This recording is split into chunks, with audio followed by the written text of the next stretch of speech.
All right, and I'll just leave it up to you, Joe, to Yeah, and let me know. absolutely. All Well, right. thank you guys who are joining. I appreciate it. It's nice to have you guys here, and this is a great class. The ALTA is kind of the foundation of the settlement process of the closing. Well, by no means do you as the agents need to be experts at the ALTA.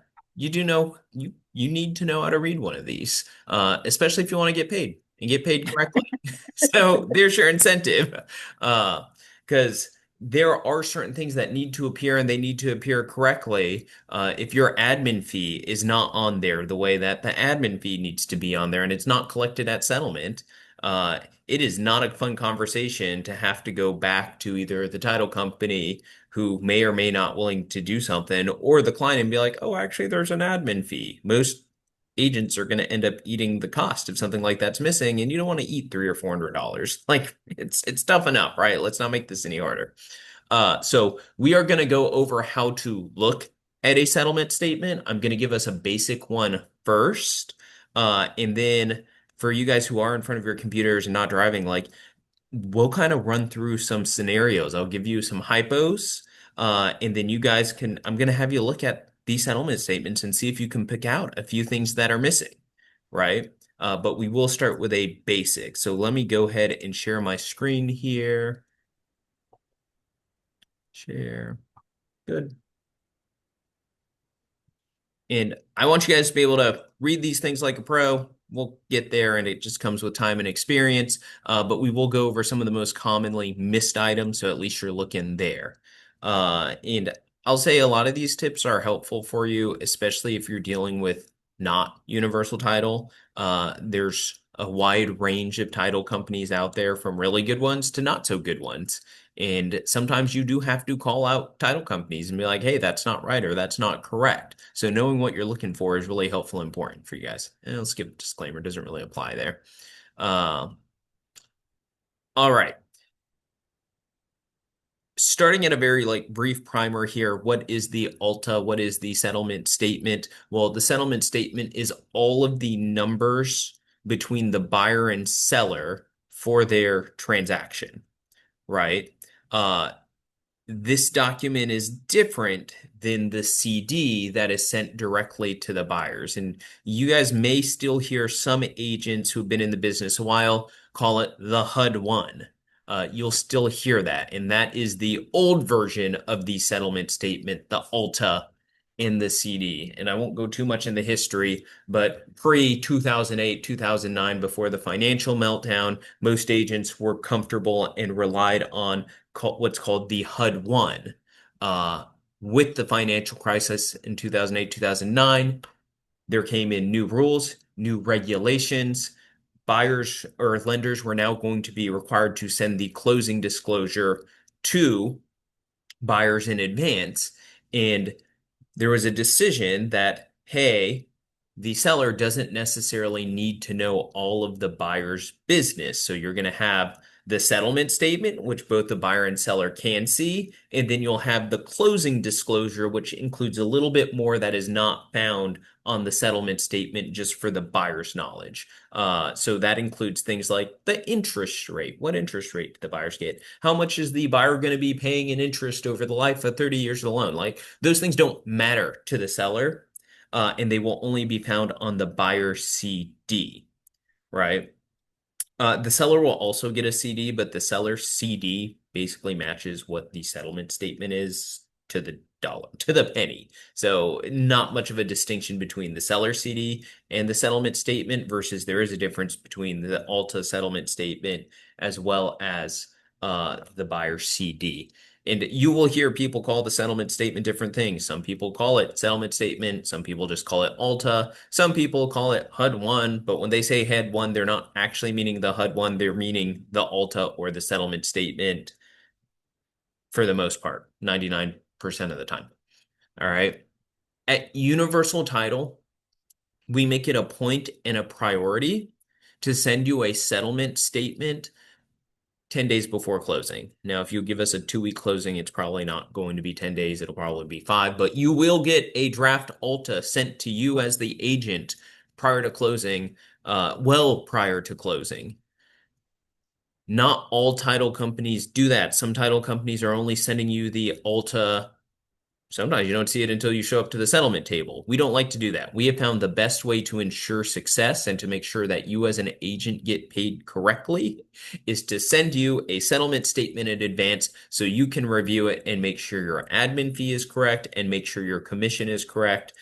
It's not going to be final. We ask that you don't send it to the seller or buyer. I guess you could, but just be aware this is a draft. We're not going to have all the final numbers typically when we're sending our draft to ALTA 10 days prior to closing. We will send a final ALTA as soon as we finish balancing with the lender. And real quick, just to talk about that just a little bit as well, because it's all important to know how these timelines work together, is that the closing disclosure that I've mentioned is a requirement for the buyer's lender to send to the buyer 3 days before closing. That pre-CD that is sent 3 days prior to closing is going to be different than the draft ALTA that we've sent 10 days prior. And it's going to be different, usually a little bit, to the final settlement statement. So the issue that new agents sometimes come across is they say, oh, yeah, you got the pre-CD from the lender, go ahead and wire the funds. And then the numbers change a little bit, and the buyer's like, why'd my number change from the pre-CD? And that is a normal part. The lender is sending out the pre-CD that is not balanced. It is not final with the title company. Now, there's not going to be huge changes between what's called the pre-CD and the settlement statement or the final ALTA, but they're going to be minor enough that your client might be a little annoyed if they expected that number 3 days ago to be the final number, and then there were tiny shifts there. Because again, as soon as we finish balancing with the lender, finalizing our numbers, make sure they're matching. We do send it to the buyer and we do tell them, here's your cash to close number. Please send a wire. If it's under a certain amount, please bring a cashier's check. Sometimes that doesn't happen till the day of closing. It depends. We try to get it the day before or 2 days before, but it all depends on how busy is the lender, what time of the month is it, how quick is that lender going to be able to get a final CD to us to balance with. Uh, if you're ever unsure, you can always ask the title company, hey, can you send me the Alta to look at? I don't know if I got one. You can always ask. They should always send it over to you. All right. Uh, it's my understanding you guys are all fairly new agents, so I'm not going to go too deep into some of the minutiae here that comes with commonly missed items. I'd rather just show you an Alta instead. But when you're working with sellers, making sure there's references to payoffs. If there's HOAs or condos, that should be on the settlement statement. You will see line items for HOAs and condos. Admin fees are important. Commissions are important. There's any invoices. I won't go too much into first-time home buyer benefits or DC first-time home buyer benefits. They do matter. They are impactful. And it is helpful when you as an agent can point these things out, but I don't want to go too deep in right now. All right. So this is what an ALTA is going to look like. All right. At the top, it's not here, but I didn't want to include the buyers and information, but you'll usually see the buyer's name, seller name, address, and then you have all the numbers, which is the most important thing, really.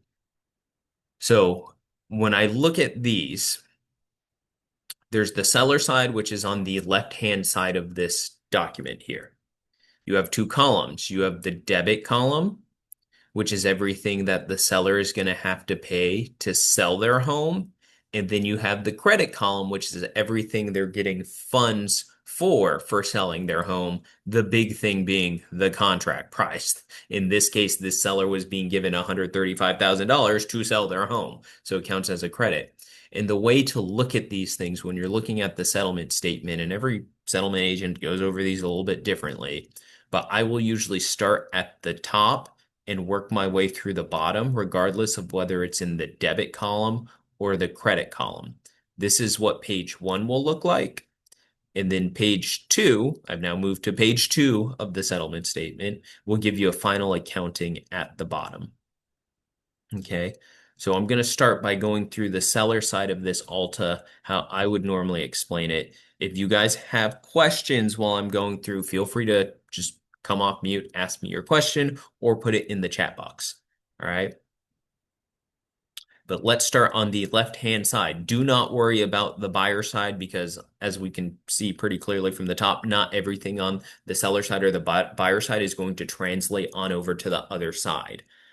There's a few items that do that, but not very many. So just staying on the left-hand side of this document, starting at the very top, the contract price. The seller is getting $835,000 from the buyer. Moving down, the next line item, prorations and adjustments. You're usually going to see this towards the top. These are things that need to be reimbursed amongst the parties. So in this case, the sellers have paid taxes on the property until next year. So that means they need to get reimbursed. So in this case, the buyer was reimbursing the seller their portion of the taxes for $3,397.51. So seller's going to get their $835,000 for the sale price. They're also going to get reimbursed for taxes they've already paid. This is one of those few line items where it does automatically correlate to the other side. If you go look on the right-hand side, you'll see the buyer has a debit of $33.97, and that's because the buyer is the one reimbursing the seller here. Okay. Moving down, you have your taxes that have to be paid. Taxes are paid by both buyers and sellers in the state of Maryland. They're based on the contract price. And then when we go to the second page on the seller side is where customarily you're going to see the commissions for you as the agent, unless the buyer has agreed to pay you directly. Oftentimes these days, well, not oftentimes, but what I will occasionally see is the seller will pay most of the commission for you as a buyer's agent, but on some rare occasions, the buyers are paying like 0.5% as well of the commission. And if anyone has questions about that, I can talk about that more. All right. After that, you'll see your title charges, whatever the title charge company is charging. In this case, we had a $300 deed prep fee. We had our seller settlement fee of $600. And then you'll frequently see water escrows. When you see a water escrow, that means the title company is holding money from the seller to pay a water bill when it becomes due, because that settlement, the final bill, is usually not available. And then on here, you'll see the admin fee. All right, so the final accounting, the way this works is you add up everything in the debit column. So going back to the first page, that was just the taxes. So you add all those up, go to the second page, you add the commissions up, you add these items from the title company, you add the admin fee, and that tells you the total amount that the seller had to pay to sell their home was $50,433.80. The credits, this over the way. The credits are everything the sellers got funds for. So in this case, it was just the contract price of $835,000, the taxes of $33.97.57. You add those two numbers. That's how you get to $838,397. Now it's very helpful that in the middle here, the settlement statement will tell you how much is due to the seller. So the amount the seller would expect to make from the sale is $787,963.71. Okay. Does anyone have any questions before we run through a hypothetical? Okay, seeing none. Or I'm sorry, we're gonna go run through the buyer side and then we'll run through a hypo. All right, back to page one. Same idea. Debit column is everything the buyer has to pay to buy the home. The credit column is where they're getting their funds from. So starting at the top, the buyer's contract price with the seller was $835,000. They put down their earnest money deposit of $25,000 because they gave that to the title company already. It counts as a credit. The loan from the lender, in this case, $668,000, and then the lender in this file specifically gave a credit as well for $1,503. We talked about the proration. Buyer has to reimburse the seller for the taxes the seller already paid. And then the next section you'll usually see as loan charges. This is everything the lender is going to charge. And then after that is the impound section. This is the escrow account. Do you guys know what the escrow account is for the buyers?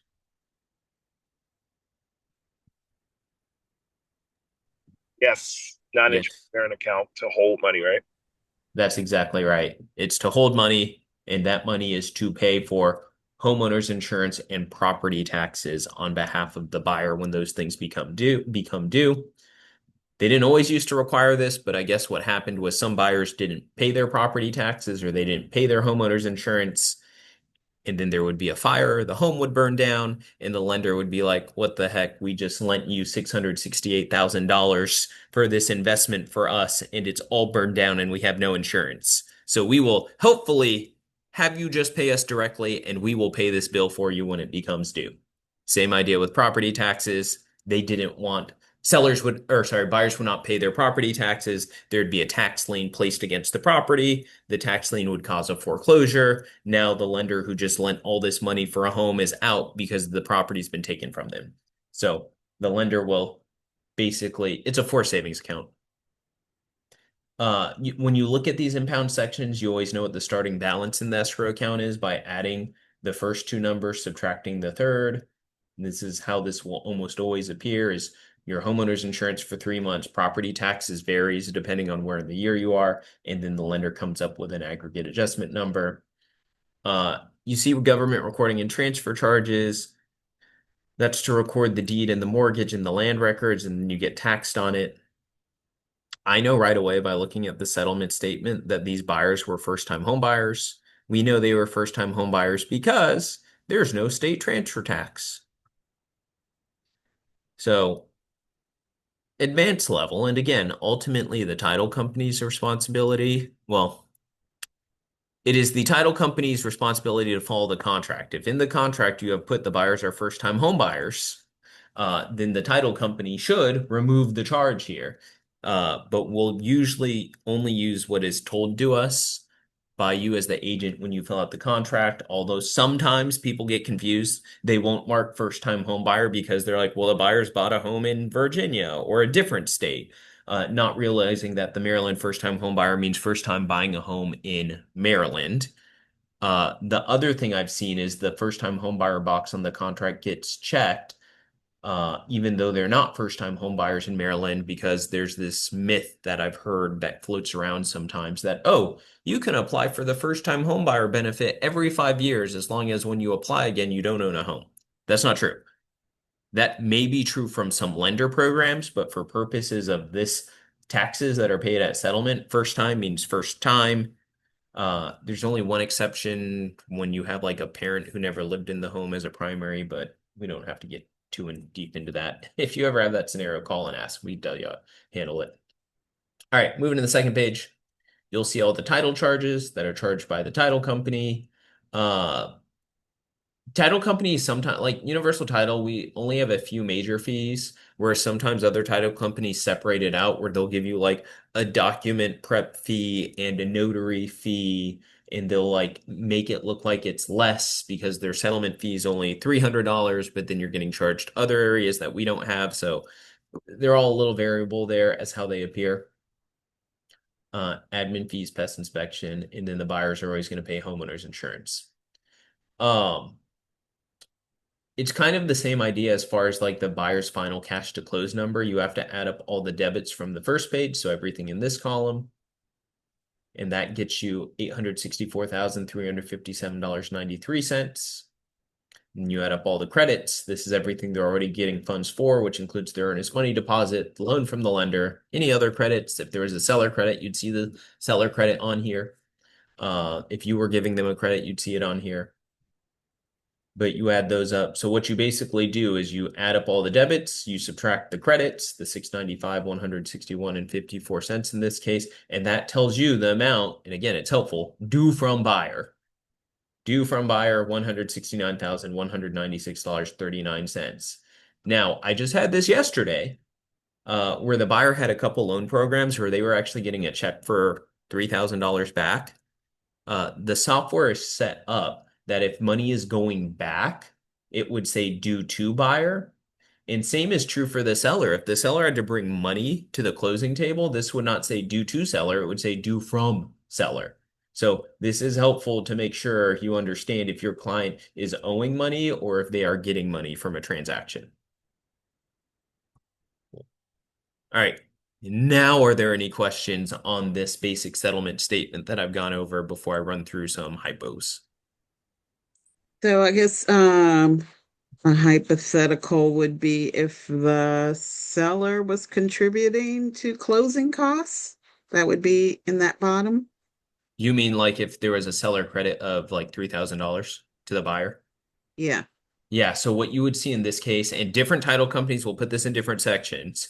So unfortunately, depends on the title company, but you would either see it in miscellaneous, where you would see a debit of $3,000 from the seller, and then it would be a credit on the buyer side. At universal title, we usually put it at the top here. We usually put the line items here so that you would see the debit of 3,000, and we'll look at a few altas that have this in just a second. You'll see like the debit of $3,000 to seller and then the credit to the buyer of $3,000. Good question. So if you know there is a seller credit as part of the contract and it's not on the settlement statement, ask the title company like, hey, pretty sure there's a seller credit. Where is it on the settlement statement? And they'll either point it out or say, oh, you're so right. We need to add that.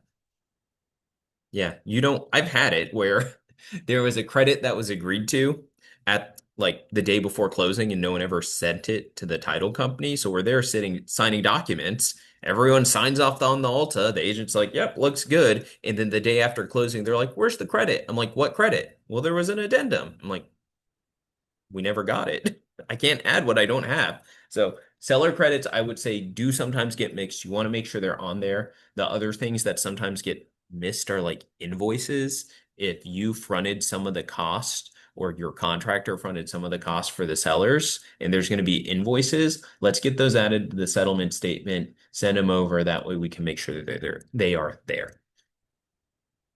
Good. All right. Hypothetical for you guys. This is Maryland property. And you guys can feel free to chime in the chat box or come off once you've had a few seconds to digest this. But we have a purchase price of $1 million, the loan amount 658, and I'll show you the settlement statement. Earnest money is 25K. Our buyers are first-time home buyers in the state of Maryland.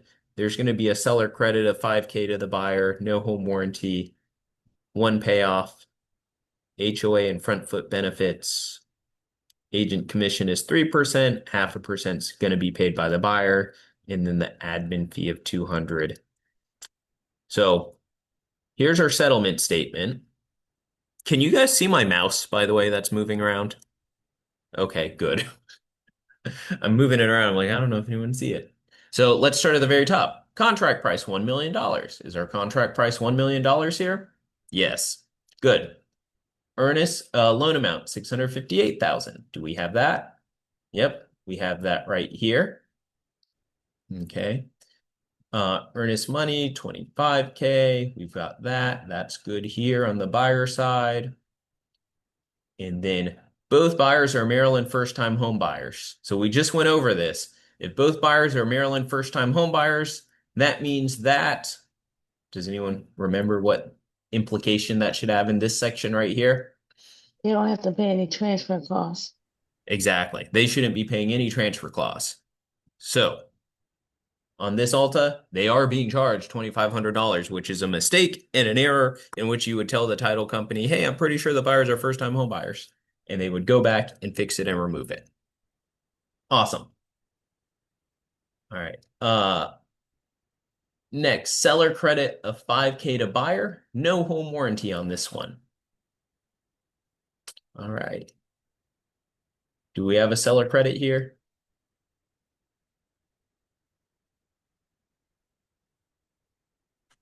No. Nope. Let's Nope, check I the don't see second it. page.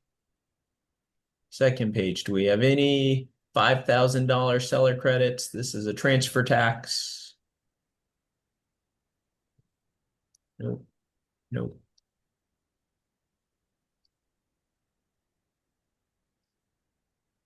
So no seller credit. So that's also missing on this ALTA here. Again, you would see it either in miscellaneous or you would see it in this section right here, financial.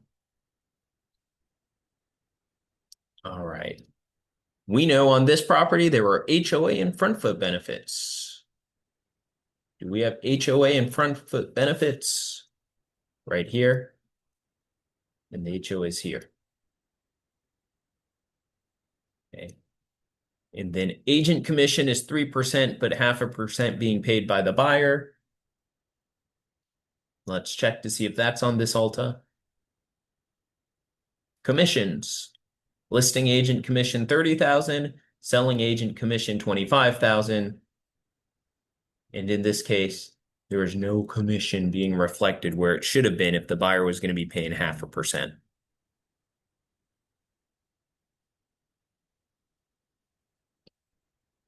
Yep.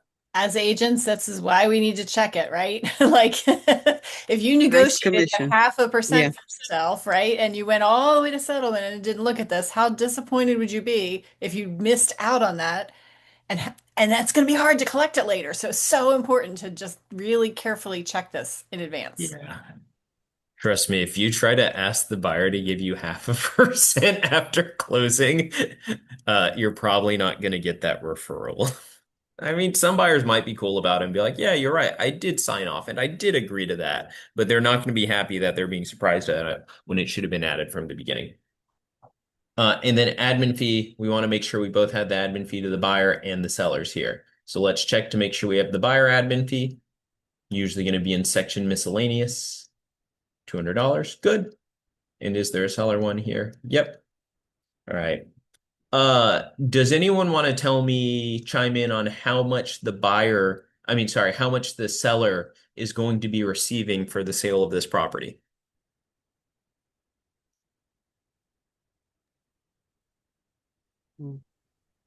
Is it covered up?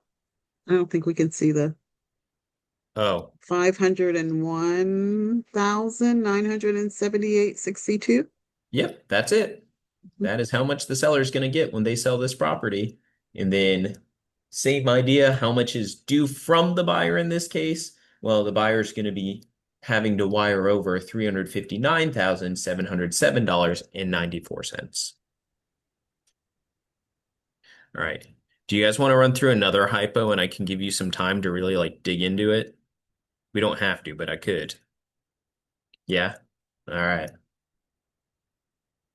All right, so here's your fact pattern. Purchase price is $650, getting a loan for $520. Earnest money deposit is $20K. Real quick, because I didn't explain this yet, buyers are first-time home buyers in DC. If you qualify for a first-time home buyer, you do have to pay the recordation tax, but you're paying half. So the seller's going to pay the full amount. Buyers are going to pay half the amount if they're first-time home buyers and they qualify, which they did here. There should be a seller credit of $20,500 to the buyer. There's no home warranty here. There is a condo. There is no HOA. There should be 2 seller payoffs. The agent commission is 9.5K. What is that? What's that? Payoffs. Payoffs. Thank you. Yeah. That's a great question. So payoffs, they can come in different forms, but typically the most common payoff you are going to see is if the seller has a loan against that property, that loan has to be paid off to be conveyed, so the property can be conveyed clear of any liens to the buyer. Now, payoffs is a very broad term. It normally includes the mortgages that are on the property, but it can also include if there's tax liens that need to be paid off, if there's HOA liens, condo liens, anything that needs to be paid off for the seller to, sorry, let me say that slightly different. Anything that is recorded against the property in the land records and needs to be paid to convey clear title to the buyer. The key operating being recorded against the property. So if there was like a contractor who did I don't, or a contractor who did $5,000 of work, but they never recorded against the property, that would be considered an invoice, but not necessarily a payoff because a payoff is recorded against the property typically when we're talking about these things. So in this case, the seller should have two loans that need to be paid off in order for them to convey the title to the buyers. Um, and then we said there's the agent commission of 19.5K, selling agent commission of 13K, and then there should be an admin fee only for the sellers because the buyers waived theirs on this one. All right. So what I'm going to do is I'm going to give you a minute on page 1. I'm going to give you a second minute on page 2, and then we'll go back to this page here, let you look at it one more time, and we'll go through it. So this whole exercise is going to take about 5 minutes. All right. So I'm going to put a clock up. That way we can do it. But I think this is a really good way for you as an agent to challenge yourself to see if you can start to pick these things up. And it's going to take time to master these things, but we can at least start trying to work those muscles so we know what we're looking for.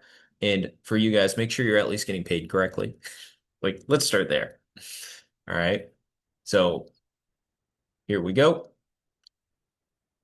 Here's what I have on page 1 of this settlement statement.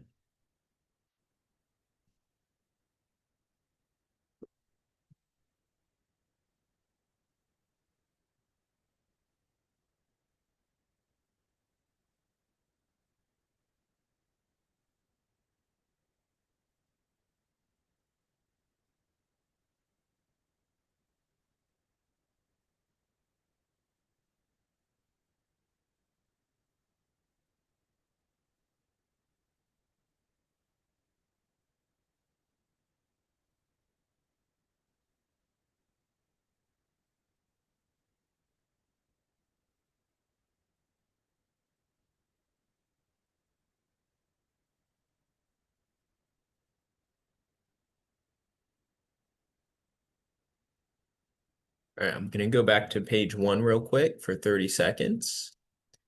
Purchase price 650, loan amount 520, EMD is 20K. Buyers are first-time home buyers. That'll be on page 2.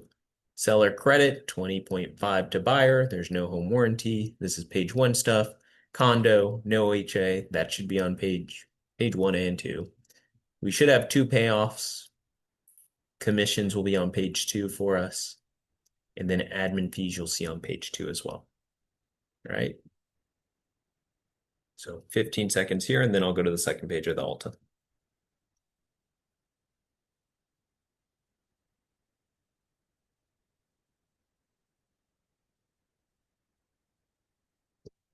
And then here's page 2 of the settlement statement.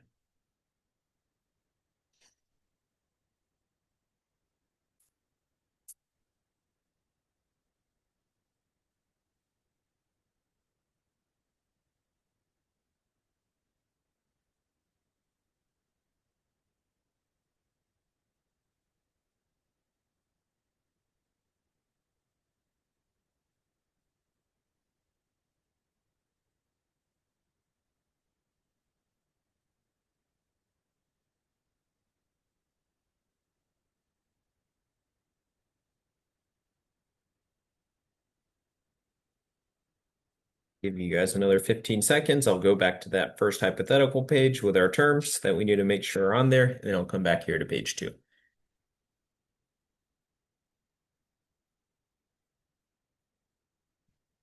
Okay. Again, here's what we should have.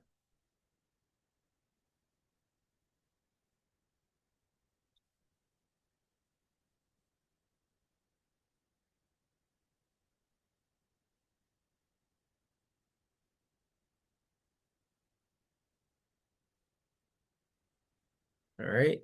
And I'm going to move back to page 2 now.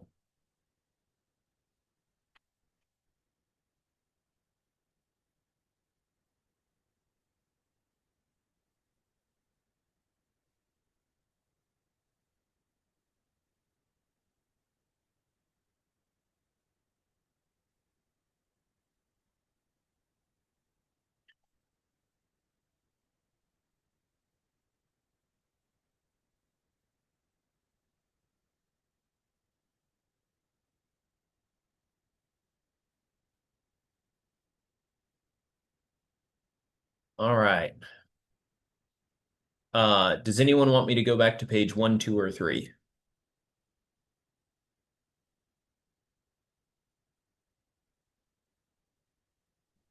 Okay. Were the commissions correct?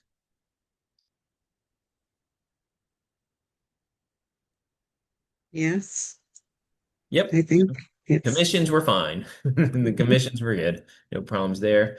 What about the admin fees? Were we correct on the admin fees?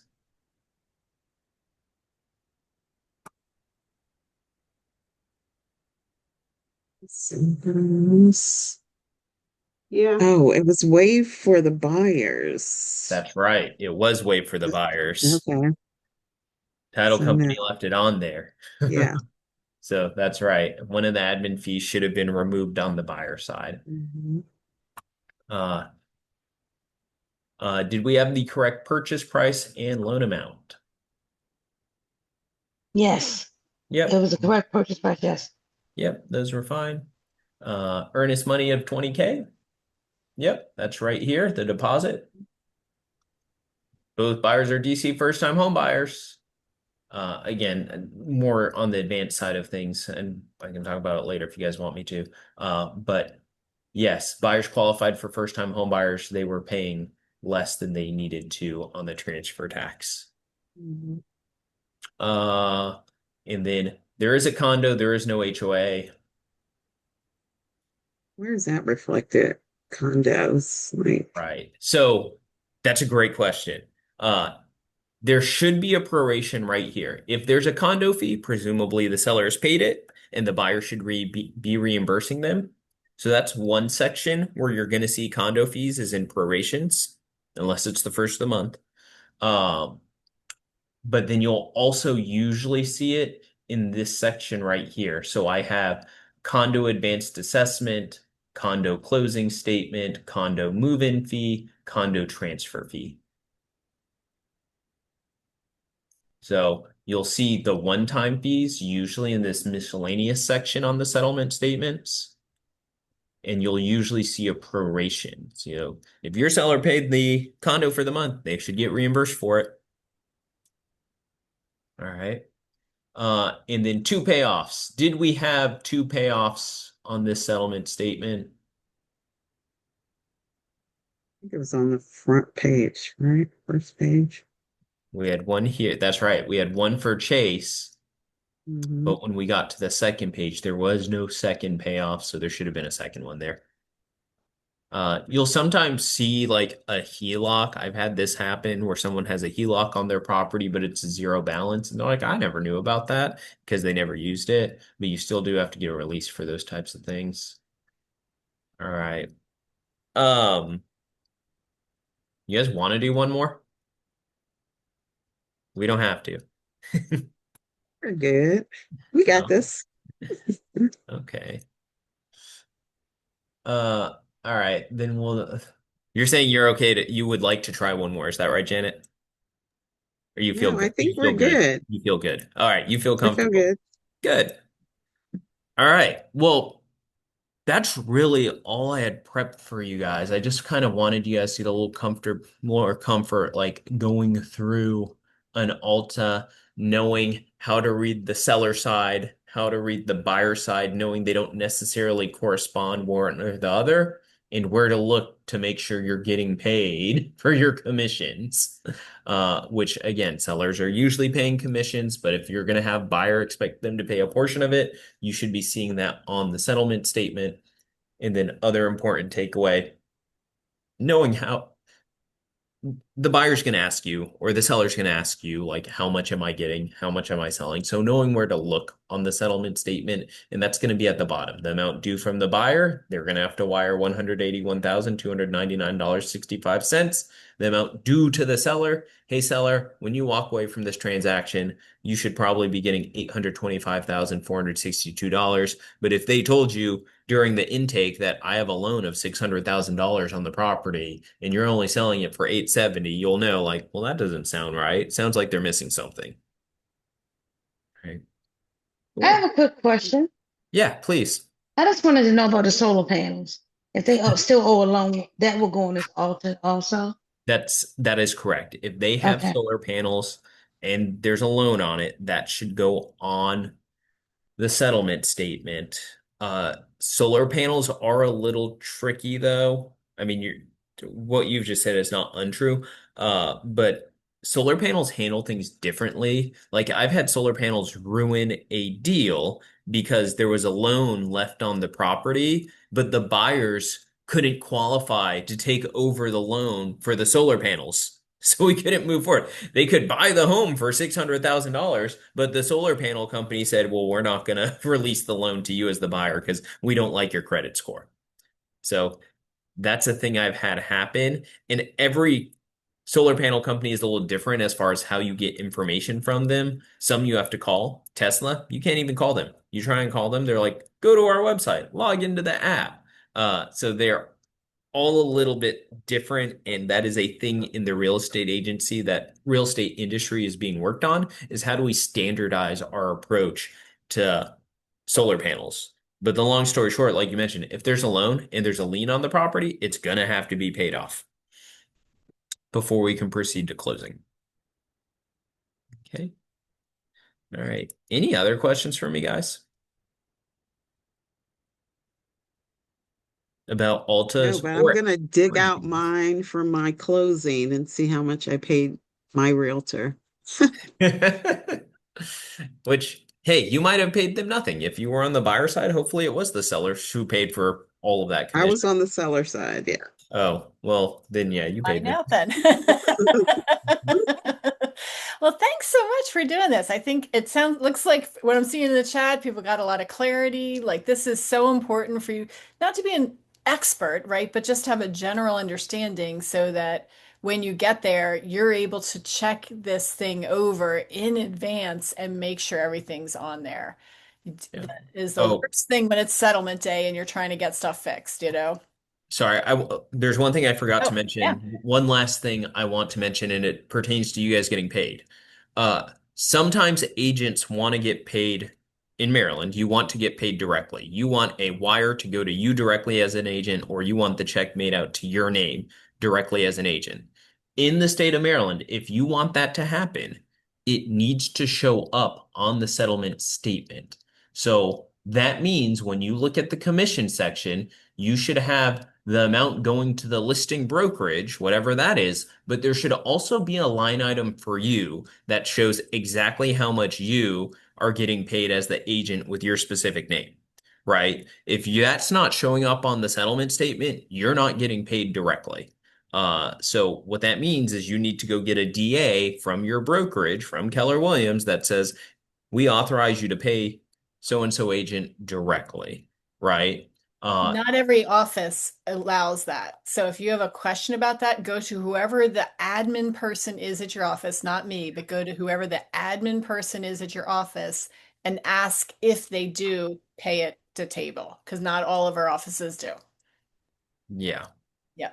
So important distinction. You have to ask your brokerage and it has to show up on the settlement statement. And I'll be honest, I've had lenders on the buyer side who are like, no, we don't want it to show up like that. It can't show up like that. And they're allowed to say no. So the sooner we know about that in advance, the better. Yeah. Good. Awesome. Yay. Well, that was great. Thanks so much. I will be uploading this recording to the coaching community later today, probably. So if you guys want to go through this again and pause it a little bit and look, then you'll have that access to do that. Thanks so much, and for doing this today with us, Joe. Thanks, guys. Yep. Thanks, it was great. All right. Thanks, everybody. Have a great Have a good Friday. weekend, Thank you. everyone. All right. Bye. Monday Mastermind starts at 12, so maybe you'll see Alana there. Bye, Okay. all. Thank you.